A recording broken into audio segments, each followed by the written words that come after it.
बिस्मिल्लाहिर्रहमानिर्रहीम। अस्सलाम वालेकुम जनाब। स्टोरीज़ मैंने दो शेयर करनी है, एक्सक्लूसिव स्टोरीज़ हैं। मैंने बहुत मेहनत की है इस स्टोरी से मुतल्लिक मालूमात इकट्ठी करने में। मरी मीटिंग में क्या हुआ, क्या क्या चीज़ डिस्कस हुई वहाँ पे, कौन कौन सी चीज़ें वहाँ पर डिस्कस हुई जो कि वहाँ पर शरीफ ख़ानदान की अभी 2-3 दिन पहले जो मीटिंग हुई है, और उसमें कौन कौन था और उसमें क्या क्या डिस्कस हुआ, इमरान खान से मुतल्लिक क्या डिस्कस हुआ और किन किन चीज़ों से मुतल्लिक डिस्कस हुआ, और अभी इमरान खान साहब से किसके राब्ते हैं। साथ ही ये भी डिस्कस करना है जनरल फैज़ के केस से मुतल्लिक अब क्या डेवलपमेंट है, वो केस कहाँ पहुँचा है। बार बार आप सवाल करते हैं और मुख्तलिफ PTI के लोग भी ये कहते हैं कि अगर इनके पास कोई खान की वीडियोस होती तो ये लीक ना कर देते। लेकिन मैंने इससे मुतल्लिक कुछ मालूमात ली हैं कि यार अगर आप लोगों के पास या किसी के पास भी खान साहब की कोई वीडियोस हैं जो ऑब्जेक्शनेबल वीडियोस हैं, काबिल एतराज़ हैं, वो वीडियोस लीक क्यों नहीं हुई। कई बार धमकी दी गई उन वीडियोस की लीकेज के लिए क्या कि वो वीडियोस लीक हो जाएंगी, लेकिन लीक क्यों नहीं हुई। जो जवाब मेरे सामने आया वो रोंगटे खड़े कर देने वाला जवाब है। मैं इस पे भी बात करूंगा।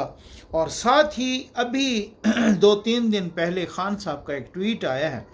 वो ट्वीट ज़ाहिर है मीडिया पर तो चलने के लायक भी नहीं है, लेकिन जो ज़ाहिर है उस ट्वीट को लाखों लोग देख चुके हैं।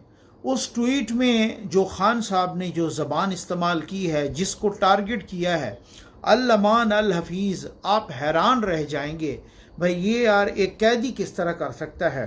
ये बस जल्दी से आप चैनल सब्सक्राइब कीजिए, जहाँ घंटी का निशान बना हो उसे प्रेस कीजिए ताकि हर नई आने वाली वीडियो आप तक पहुँचती रहे। मेरी टीम अल्हम्दुलिल्लाह सैलाब ज़दगान की मदद भी कर रही है, और साथ ही हम उन इलाकों में जहाँ जोड़ों का पानी पी रहे हैं लोग, वहाँ पर हम वाटर प्रोजेक्ट भी लगा रहे हैं और आप भी ताउन फरमा रहे हैं। ये सब कुछ आपके ताउन और अल्लाह के करम से हो रहा है, कि हर बंदा जानता है कि ज़ाहिर है अपने मरहूमीन के लिए, सेहत और सलामती के लिए, अपने बच्चों के लिए इससे बढ़ के कुछ नहीं हो सकता कि एक प्यासा बंदा जिसके पास पीने का, वैसे ही आप, मैं कहता हूँ ना, आप इस्लामाबाद में, लंदन में किसी को पानी पिला दें, वहाँ भी जहाँ कोई मसला ही नहीं है, लोग मिनरल वाटर भी अफोर्ड कर सकते हैं, लेकिन वहाँ भी पिला दें तो वहाँ भी सवाब है। लेकिन जहाँ ऐसी जगहों पर कि जोड़ों का पानी पीने पर मजबूर हों वो लोग, फिंसियाँ फोड़े निकल आते हों, वही वाली बात है, नारू निकल आता हो, इतना ख़तरनाक वो एक फोड़ा सा होता है, लाइलाज होता है, वो बच्चों के जिस्म पे हमने खुद अपनी आंखों से देखे हैं। ऐसे इलाकों में पानी पिलाना, इससे बड़ा सदका जारिया नहीं हो सकता। आ जाइए जनाब, ये चंद रोज़ पहले शरीफ ख़ानदान की मरी में मीटिंग हुई। अच्छा यार थोड़ा सा सुनिएगा, ये एक्सक्लूसिव स्टोरी है, मैंने बड़ी मेहनत से बहुत सारी चीज़ें इकट्ठी की हैं। इस मीटिंग में शरीफ ख़ानदान तो था, ज़ाहिर है सियासतदान थे, लेकिन सियासी लोगों के अलावा कुछ गैर सियासी लोग भी थे मुबैना तौर पे। चले मैं ये कह देता हूँ। अब इसमें क्या क्या चीज़ें डिस्कस हुई, इसमें बहुत सारी चीज़ें डिस्कस हुई। अब मैं इस तरह से शुरली तो नहीं छोड़ूंगा जिस तरह से इमरान रियाज साहब ने छोड़ी, और उन्होंने फिर रेफरेंस दिया उनका वो क्या नाम है उनका, वो शहबाज साहब, वो जो रिपोर्टर हैं जिन्होंने शुरली छोड़ी थी, और फिर उस शुरली से फिर वो यू टर्न भी ले गए थे कि नवाज़ शरीफ ने मीटिंग में कह दिया कि इमरान खान साहब को एलिमिनेट कराओ, इसको ख़त्म करवाओ। तो इमरान रियाज साहब भी यही कह रहे हैं, उनका मैंने सुना है व्लॉग, वो कह रहे थे कि भाई नवाज़ शरीफ साहब ने, यानी शरीफ फैमिली ने ये डिमांड रखी है मुबैना तौर पर आर्मी चीफ के सामने कि आपको एक्सटेंशन मिलेगी, लेकिन आप हमें इस बंदे को ख़त्म करा के दिखाओ। ठीक है, ये बकौल इमरान रियाज साहब। उन्होंने वफात शहबाज साहब का भी रेफरेंस दिया कि उससे पहले भी एक सहाफ़ी ने इस तरह से कहा था, और फिर वो सहाफ़ी और उस सहाफ़ी ने जिस सहाफ़ी के रेफरेंस से कहा था, फिर वो सहाफ़ी भी यू टर्न ले गया था। ठीक है ना, उस पर मैंने वो किया था, मैंने वीडियो भी की थी। अच्छा, अब कोई कहे कि इमरान खान डिस्कस नहीं हुए, बिल्कुल डिस्कस हुए। ये मैं मालूमात की बुनियाद पर कह रहा हूँ कि डिस्कस हुआ है। अच्छा, इसमें 2-3 चीज़ें हैं एक्सटेंशन की ना। पहली बात तो ये है कि हुकूमत ने कहा है कि नहीं भाई, ये जो एक्सटेंशन है बस वो हो चुकी, ज़ाहिर है जब हमने वो कर दिया तो वो तो बस कर दिया, जब वो लॉ पास हो गया है 5 साल वाला तो एक्सटेंशन तो हो गई, बस ठीक है। लेकिन उसमें एक मसला आ रहा है। एक तो जो पीटीआई के लोग कह रहे हैं ना, वो मसला आ रहा है कि जी वो तो चाहते हैं कि जी उसकी दोबारा नोटिफिकेशन हो, लेकिन असल बात मैंने निकलवा ली है, असल मामला और हो रहा है, असल मैटर कुछ और है। अगर वो 5 साल की हो जाती है तो चूंकि नवंबर 2022 में गए थे जनरल बाजवा साहब और जनरल आसिम मुनीर साहब, हाफिज सैयद आसिम मुनीर साहब आए थे नवंबर 2022 से ऑनवर्ड, ठीक है। उसके मुताबिक अगर वही लॉ एज इट इज समझ लिया जाए कि हमने तो वो अमेंडमेंट कर दी है और वो 5 साल हो गए हैं, उसके मुताबिक उनकी फिर मुद्दत ख़त्म हो जाएगी 2027 में। अब समझ आ गई आपको, ठीक है। 2027 में अगर उनकी मुद्दत ख़त्म हो जाती है तो हुकूमत तो होगी 2029 में, फिर 2027 में हुकूमत को एक और आर्मी चीफ अपॉइंट करना पड़ेगा। अब समझ आ गया आपको, ठीक है। एक बात। दूसरी बात यह है कि अगर वो 2027 में जाते हैं, 2029 में हुकूमत, तो वो तो एक और आर्मी चीफ आ जाएंगे, ठीक। अब मामला ये है कि अगर नोटिफिकेशन होता है तो भाई वो नोटिफिकेशन इस तरह से हो, अगर वो 2027 में इनको एक्सटेंशन देते हैं आगे, तो फिर एक नया फटा खड़ा हो जाएगा, भाई यार ये क्या मामला है, ये क्या चक्कर है। क्योंकि आपने तो उस वक़्त जब कानून में तब्दीली की थी तो आपने तो ये कहा था भाई यार 3-3 साल की एक्सटेंशन ले लेते हैं। खुद उस ट्रेंड को हमने ख़त्म करने के लिए हमने 5 साल कर दिए, तो बस ठीक है, ताकि कोई बंदा अपने हिसाब से हर दफ़ा जब भी उनकी मुद्दत मुलाजमा ख़त्म होने लगती है तो फड्डा नया पड़ जाता है। तो वो 3 साल की एक्सटेंशन जब खुद को बंदा बैठा होता है, खुद ही डिक्टेटर, तो वो अपने आप को दे देता है या फिर वो ले लेता है एक्सटेंशन। तो ये फड्डे को ख़त्म करने के लिए हमने 5 साल का किया। अब मामला क्या है, टेक्निकल पॉइंट क्या है। एक तो वो ना जो आप सुन रहे हैं, जो सारे पीटीआई वाले भी कह रहे हैं, बाकी भी नोटिफिकेशन भाई ज़रूरत है, ठीक है। अगर नोटिफिकेशन की ज़रूरत ना भी हो तो नोटिफिकेशन की इसलिए भी ज़रूरत है कि एक नया नोटिफिकेशन हो और उससे ये कहा जाए कि भाई जो पिछली 3 साल हैं ना, वो तो हुए थे पुराने कानून के तहत। अब जब से हमने कानून तब्दील किया है तो लो जी, इस कानून की तब्दीली से जो है ना, वो ये इस कानून की तब्दीली यूं समझ लें उस वक़्त से अप्लाई होगी कि जब ये नवंबर 2000 इसमें ये 25 में ये ख़त्म हो रही है, और चूंकि नया कानून उसके बाद आया है तो उस पर वो नया कानून अप्लाई होगा और अब नोटिफिकेशन होगा तो 2025 से 5 साल 2030। लग गई समझ आपको। अब इससे ज़्यादा मुझसे ना खुलवाएं, डिस्कशन ज़रूर हुई है, एक और एक्सटेंशन की भी डिस्कशन हुई है, वो भी मैंने सुना है और मुझे किसी ने बताया है कि वो डिस्कशन भी अहम है। वो डिस्कशन हुई है DGISI से मुतल्लिक कि भाई उनको भी फर्दर एक्सटेंशन देनी है या नहीं देनी। वो एक सरसरी सी सती सी डिस्कशन थी। अच्छा, उसके बाद कुछ आइनी तरमीम डिस्कस हुई हैं और ख़ास तौर पे 27वीं आइनी तरमीम, इस पर मैं प्रोग्राम कर भी चुका हूँ और मज़ीद भी इस पर मैं प्रोग्राम करूँगा। इस पे बहुत ज़्यादा फड्डा पड़ रहा है और इस पे फड्डा सियासतदान डाल रहे हैं, और ख़ास तौर पे जो 18वीं आइनी तरमीम है जिस पे सबसे बड़ा फड्डा है, पीपल्स पार्टी भी और दूसरे नंबर पर नून लीग भी ये एक क्रेडिट लेती आई है कि देखो जी, हमने सूबों को अख्तियार दिया है, हमने ग्रास रूट लेवल पर उन अख्तियारात को तकसीम करके वहाँ पहुँचाया है, हमने सूबों को वहाँ पे जो है ना ख़ुद मुख्तार बनाया है। तो ख़ास तौर पे, और उस वक़्त जब 18वीं आइनी तरमीम हुई थी 2010 में गालिबन, तो पीपल्स पार्टी की हुकूमत थी और बड़ी मेहनत करके सब ने, और इसाक डार साहब को भी साथ मिलाया, नून लीग को, तो 18वीं आइनी तरमीम, और वो कहते हैं उस तरीके से हीरो हैं हम कि जनाब हम 18वीं आइनी तरमीम पास करवाई, ठीक। अब पीपल्स पार्टी कभी भी नहीं मान रही, वो कह रही नहीं, इसको हम रोल बैक नहीं होने देंगे। अब समझ आ गई ना आपको ना। अच्छा, इससे वो रोल बैक होती है तो फिर बहुत सारी चीज़ें और भी रोल बैक होती हैं, ये चीज़ भी डिस्कस हुई, मैं बताऊंगा बाद में कि ये मामला क्या है। अच्छा, खान साहब के बारे में कुछ चीज़ें। अब देखें, खान साहब जो हैं वो जेल में बैठे हैं, और ख़ान साहब ना, मैंने आपको पहले भी कहा, मैं मुहतात अंदाज में, मैं मालूमात की बुनियाद पे, मैं ना तो उन यूथियों से डरता हूँ और ना उन पटवारियों से डरता हूँ कि जो अपनी जहालत पे जो है ना फ़ख्र करते हैं और वो किसी पे इल्ज़ाम लगा देना आप तो ये है वो है, कोई मुझे कहे कि आप तो यू टर्न ले रहे हैं। नहीं, चूँकि मालूमात की बुनियाद पे प्रोग्राम करना होता है तो फिर बार बार ये यूथियों को और पटवारियों को खातिर में लाता रहूँ तो फिर वो प्रोग्राम हो नहीं सकता। अच्छा, मैं सारों का नहीं कह रहा, ना सारे यूथी ऐसे हैं ना सारे पटवारी ऐसे हैं, इस तरह की बात नहीं है, बहुत समझदार लोग भी हैं बीच में। अब उसमें यह है कि यार क्या सूरत हाल है कि भाई इमरान खान बैठा है उधर। इमरान खान इस वक्त ऐसी हड्डी बन चुका है, ना निगला जा रहा है ना उगला जा रहा है, ये बड़ी मुसीबत पैदा कर रहा है। ठीक हो गया ना। आज भी कुछ लोग कहते हैं कि हमारा शक है, और ये लोग पीटीआई के लोग हैं, कि आज भी कोई कुछ पावरफुल सर्कल्स, कुछ बहुत ज़्यादा मतलब जो है ना वो खान साहब से कुछ ऐसे हैं जो राब्ते में हैं। ठीक है, और ये तो है।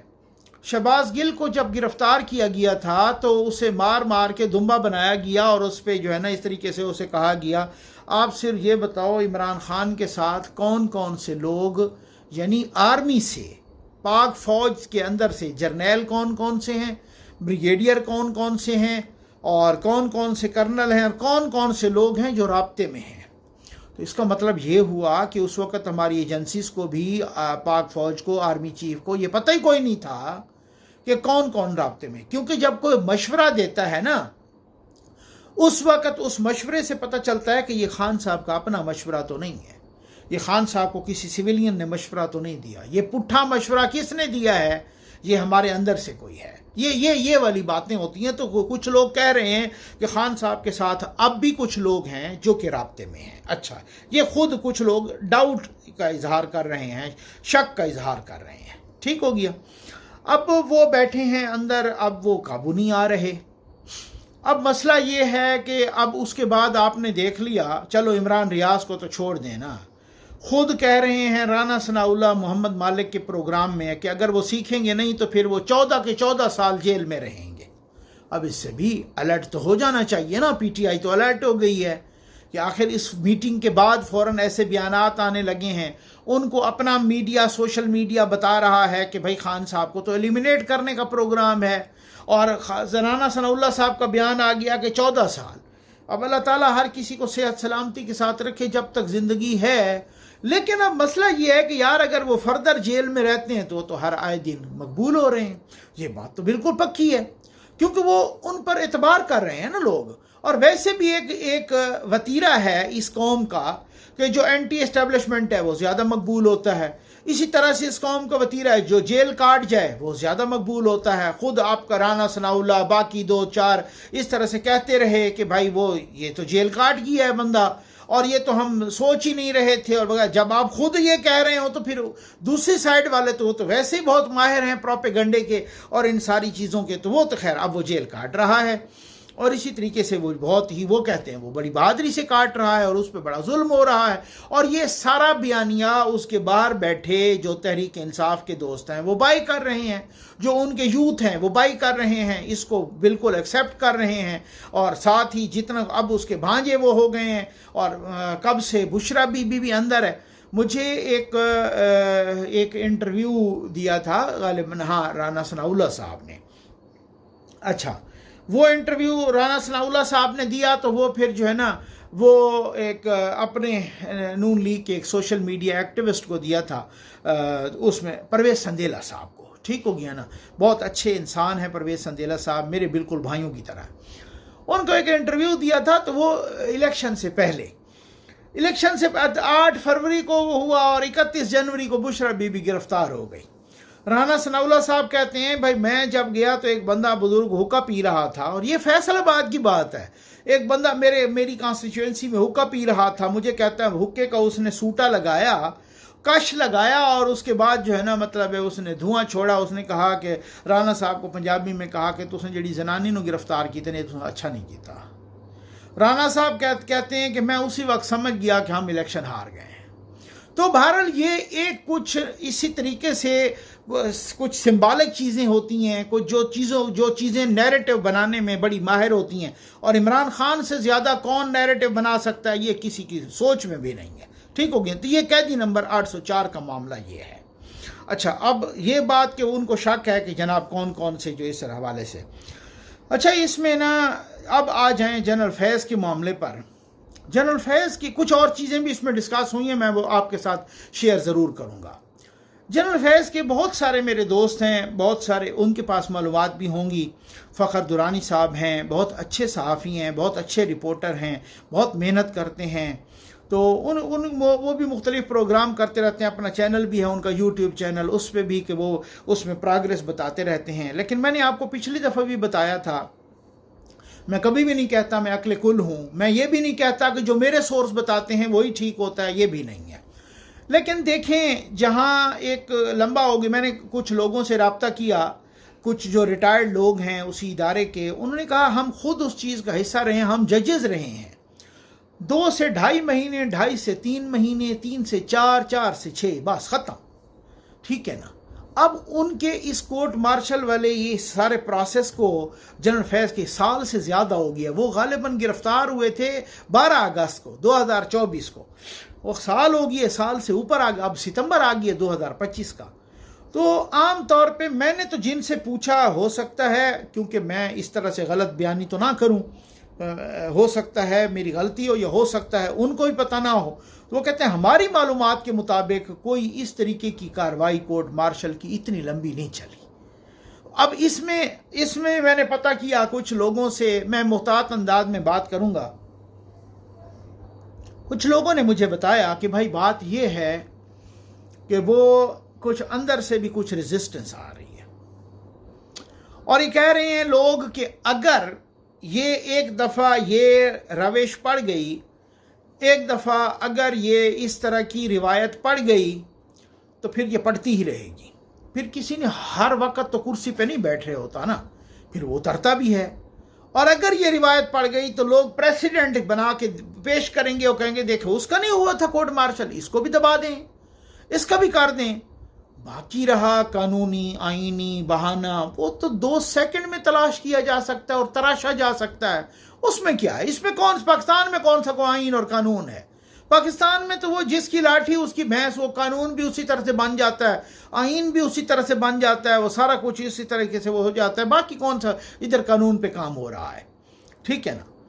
तो अब मामला ये है कि मैंने कहा यार तो फिर आप जनरल फैज़ को पकड़ क्यों? उन्होंने कहा पकड़ इसलिए हुई है कि फिर जनरल फैज़ बिल्कुल बाद नहीं आ रहे थे, और कुछ चीज़ें ऐसी होती हैं जो इस्टेब्लिशमेंट की ना ईमा पे हो रही होती हैं। वो इस्टेब्लिशमेंट जनरल ज़िया वाली हो, जनरल अयूब वाली हो, जनरल बाजवा वाली हो, जनरल मुशर्रफ वाली हो, फ़र्क कोई भी नहीं होता। अगर वो कोई इस्टेब्लिशमेंट के कहने पे कुछ कह रहा है तो फिर वो अमन्ना व सदकना सारा कुछ। आप सोच सकते थे कि वो ARY कि जिसने जमहूरियत की ऐसी तैसी फेरी, जिसने नवाज शरीफ की नाक में दम किया था, जिसने मरियम नवाज पर किस तरह की मीम्स बनाई थी, उन्होंने सहाफ़त का जनाजा निकाला था, जिसने नून लीग को इस तरह से ऐसी तैसी फेरी, वही ARY का chief executive CEO Salman Iqbal साहब एक मैच देखते हुए खुशगपियों में मसरूफ़ थे आर्मी चीफ के साथ। सब ने देखा, इधर उधर बात भी हुई, बड़ी तनकीद भी हुई, किसी ने क्या बिगाड़ लिया है, समझ आ गई है ना। वो ARY क्यों? उसकी वजह यह है कि वो ARY उस वक़्त की इस्टेब्लिशमेंट की ईमा पे कर रही थी जो भी कर रही थी। वो ARY चल रहा था उस वक़्त जनरल बाजवा के, जनरल फैज़ के कहने पे, बाकी सारों के कहने पर, GHQ के कहने पर, उस वक़्त की ISI के कहने पर। तो जो बाद वाला आता है वो भी यही सोचता है भाई यार ये तो हमारे अपने बंदे हैं ना, ठीक है। उस वक़्त चूँकि हम चाह रहे थे, हमारा इदारा चाह रहा था कि नून लीग पर बूट रखा जाए और इन्होंने वही किया। आज ये चाह रहा है इदारा के फलां किसी दूसरे पे रखा जाए तो ये वही कर रहे हैं। उसी तरह से इन्होंने भी U टर्न ले लिया है, तो ये तो हमारे अपने बंदे हैं, इनको तो सीने से लगा के रखो। अब समझ आ गई आपको। साकिब निसार पे क्यों नहीं हाथ पड़ रहा? साकिब निसार वही करता रहा जो जनरल बाजवा चाहता था, साकिब निसार वही करता था जो जनरल फैज़ चाहता था, जो ISI चाहती थी, साकिब निसार वही करता रहा जो GHQ चाहता था, जो सारे चाहते साकिब निसार। अब साकिब निसार पर क्यों खाम खा साकिब निसार पर किसी किस्म, हालांकि नवाज शरीफ साहब चाहते थे, मरियम नवाज चाहती थी, बाकी लोग चाहते थे सारा कुछ, तो ये तो जनरल बाजवा पे क्यों नहीं ऐसा हुआ? जनरल बाजवा ने ऐसा कोई अपना नहीं किया, वही किया जो इदारा चाहता था, वही किया जो इदारे के कोर कमांडर्स चाहते थे, वही किया जो सारे वो चाहते थे। जनरल फैज़ ने उन सारी चीज़ों से कुछ हट के किया।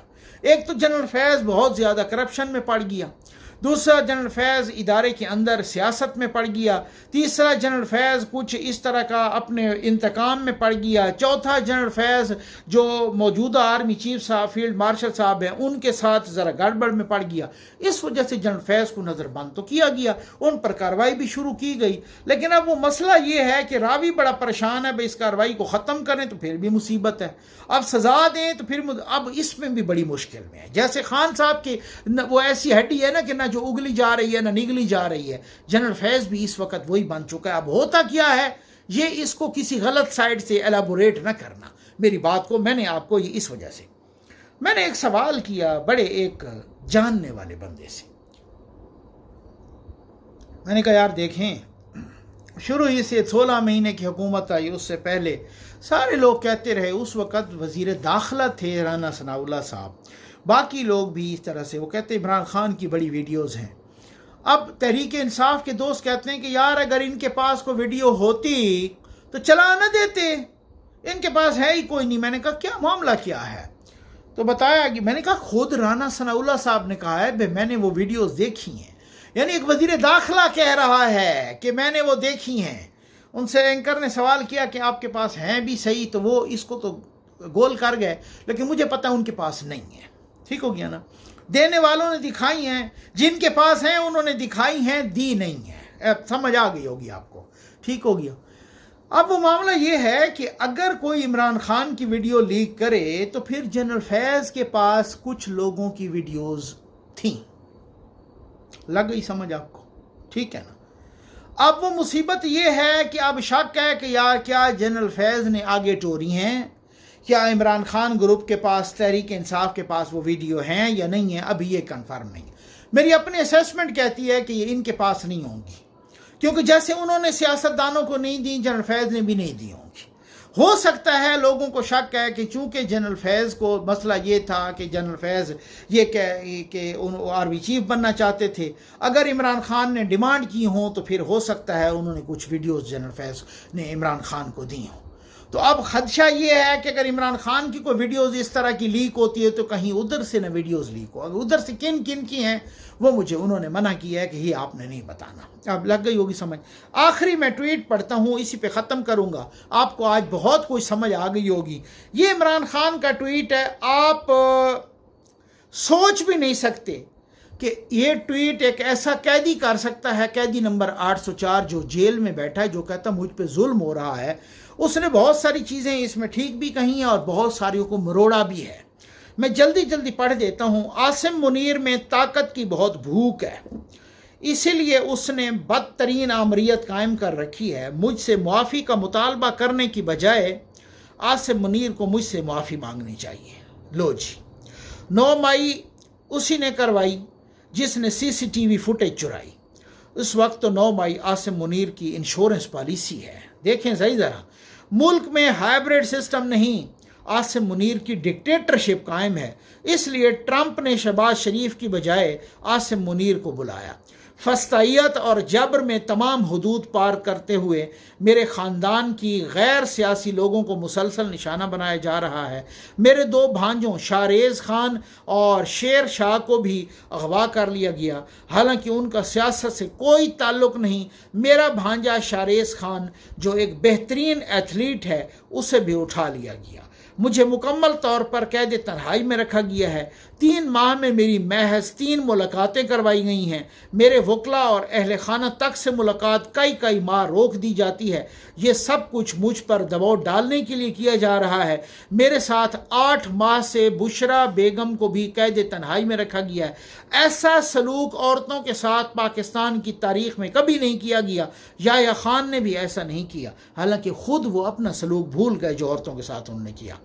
फैसल वोडा जो इस्टेब्लिशमेंट का तर्जुमान है, उसने बुशरा बेगम के हवाले से बयानात दिए कि वो मुझसे अलहदगी अख्तियार कर लेंगी। बुशरा बेगम पर दबाव डाला गया कि मुझसे अलहदगी अख्तियार कर लें, मगर वो मेरे साथ खड़ी रहीं इससे पहले जब आसिम मुनीर को DGI-SI के ओहदे से हटाया गया तो उसने जुल्फी बुखारी के ज़रिए बुशरा बेगम से रब्ता की कोशिश की, लेकिन उन्होंने इनकार कर दिया। इसलिए आज उनके साथ ये बदतरीन सलूक किया जा रहा है। हालांकि पहले वो मुकर भी चुके हैं कि मैंने तो आसिम मुनीर को नहीं हटाया था DGI-SI। अब ये कहते हैं कि मैंने हटाया तो उन्होंने बुशरा बीबी से रब्ता किया, बुशरा बीबी ने उनकी बात नहीं मानी, इस वजह से बुशरा बीबी से भी वो बदला ले रहे हैं। उन्हें कैद तन्हाई में रखा गया है। उनको ख़राब हालात में रखे जाने पर करंट लग चुका है और ज़ख्म आ चुके हैं। उनको इस्तेमाल के लिए गंदा पानी दिया जाता है। उन पर हर तरह का जुल्म जारी है। ये सब कुछ आसिम मुनीर करवा रहा है। इसमें ना कोई अखलाकियात हैं ना इस्लाम की समझ है। आसिम मुनीर के लिए मेरा पैगाम है कि मुझ पर दबाव बढ़ाने के लिए चाहे मेरे ख़ानदान में से जिस मर्दी को कैद में डाल दो, मैं न झुकूंगा न जुल्म को कबूल करूंगा। मैं अपनी हकीकी आज़ादी की जद्दोजहद हर हाल में जारी रखूंगा। आगे भी बहुत कुछ लंबा चौड़ा ट्वीट है।